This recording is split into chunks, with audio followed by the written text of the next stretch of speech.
इसके विधान में दया नहीं है और इसी बल के पालन का नतीजा है कि उन्हें अपने में सिमटना पड़ता है, क्योंकि दूसरे वर्गों ने अपने को ही परिधि में कर अन्य वर्गों को बाहर बंद कर दिया है, जिसका परिणाम है कि एक समुदाय यंत्रवत विधि द्वारा आश्चर्यजनक बहुलता के साथ जातियों के समान ही बदलाव किए गए हैं। यह कहानी भारत में जाति संरचना की प्रक्रिया की दूसरी कहानी है जिसे आपको बताया गया है। मैं मुख्य सिद्धांत को खत्म करते हुए यह कहना चाहता हूं कि जिन्होंने जाति प्रथा का अध्ययन किया है उन्होंने बहुत सी गलतियां की हैं, जिन्होंने उनके अनुसंधान को पथभ्रष्ट कर दिया। जाति प्रथा का अध्ययन करने वाले यूरोपियन विद्वानों ने बेकार में ही इस बात पर जोर दिया है कि जाति प्रथा रंग के आधार पर बनाई गई, क्योंकि वे खुद रंग भेद के प्रति पूर्वाग्रही हैं। उन्होंने इसी भेद को जाति समस्या का मुख्य तत्व माना है, लेकिन यह गलत है। डॉक्टर केतकर ने सही कहा है कि सभी राजा, चाहे वे तथाकथित आर्य थे अथवा द्रविड़ आर्य कहलाते थे, जब तक विदेशियों ने नहीं कहा। भारत के लोगों को इससे कोई सरोकार नहीं रहा कि कोई कबीला या कुटुंब आर्य या द्राविड़ हो। चमड़ी का रंग इस देश में जाति का मानदंड नहीं रहा। वे अपनी व्याख्या का विवरण देते हुए इसी बात पर जोर देते हैं कि जाति प्रथा के जन्म का यही सिद्धांत है। यह सही है कि भारत में व्यावसायिक और धार्मिक आदि जातियां हैं, लेकिन किसी भी तरह से उनका यह सिद्धांत जातियों के मूल से नहीं मिलता है। हमें इस बात का पता लगाना है कि व्यावसायिक वर्ग जातियां क्यों हैं। यह प्रश्न कभी छुआ ही नहीं गया। आखिरी नतीजा यह है कि उन्होंने जाति समस्या को बहुत आसान समझा, जैसे वे अचानक से ही बन गई हों। इसके उलट जैसे मैंने कहा कि यह अमान्य है, क्योंकि इस प्रथा में बहुत कठिनाइयां हैं।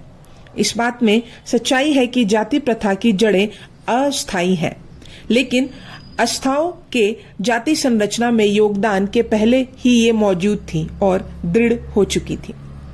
जाति समस्या से जुड़े मेरे किए गए अध्ययन के 4 पक्ष हैं, जो इस प्रकार हैं। पहला, हिंदू जनसंख्या में विविध तत्वों के सम्मिश्रण के बावजूद इसमें दृढ़ सांस्कृतिक एकता है। दूसरा, जातियां इस विराट सांस्कृतिक इकाई का अंग है।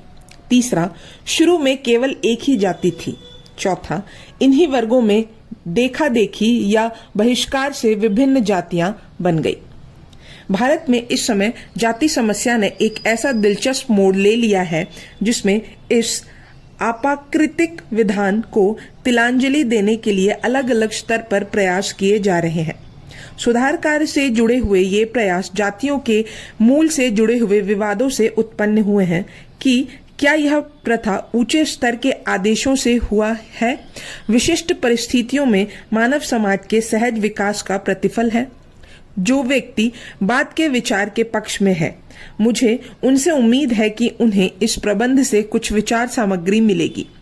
इस विषय के व्यवहारिक महत्व के साथ ही जाति प्रथा चारों तरफ फैली हुई एक व्यवस्था है और इसका सैद्धांतिक आधार जानने की उत्कंठा मुझमें जगी। उसी के आधार पर मैंने अपने विचार आप लोगों के सामने प्रस्तुत किए, जिन्हें मैं सार्थक मानता हूं, और वे बातें आपके समक्ष रखी जिन पर यह व्यवस्था टिकी हुई है। मैं इतना हठधर्मी भी नहीं हूं कि यह मान लूं कि मेरा कथन ब्रह्म वाक्य है। इस विचार विमर्श में योगदान से बढ़कर कुछ है। मेरा ऐसा मानना है कि धारा का प्रवाह सही दिशा में नहीं मोड़ा गया तथा इस लेख का पहल उद्देश्य इस बात का बताना है कि अनुसंधान का सही मार्ग कौन सा है, जिससे कि सच्चाई सामने आए। इस विषय का विश्लेषण करते हुए हमें किसी भी तरह के पक्षपात के दूर रहना है। भावनाओं के लिए कोई जगह नहीं होनी चाहिए, बल्कि इस बात पर वैज्ञानिक तथा निष्पक्ष तरीके से सोच विचार किया जाए। यह बात मेरे लिए प्रसन्नता से भरी है कि मेरे दृष्टिकोण की दिशा सही है। मुद्दे की असहमति तार्किक है, लेकिन फिर भी कुछ बातों पर हमेशा अहमियत बनी रह सकती है। आखिर में मैं इस बात पर गर्व करता हूं कि मैंने जाति प्रथा के बारे में एक सिद्धांत निर्धारित किया है। अगर मेरा यह सिद्धांत आधारहीन लगेगा तो मैं इसे छोड़ दूंगा।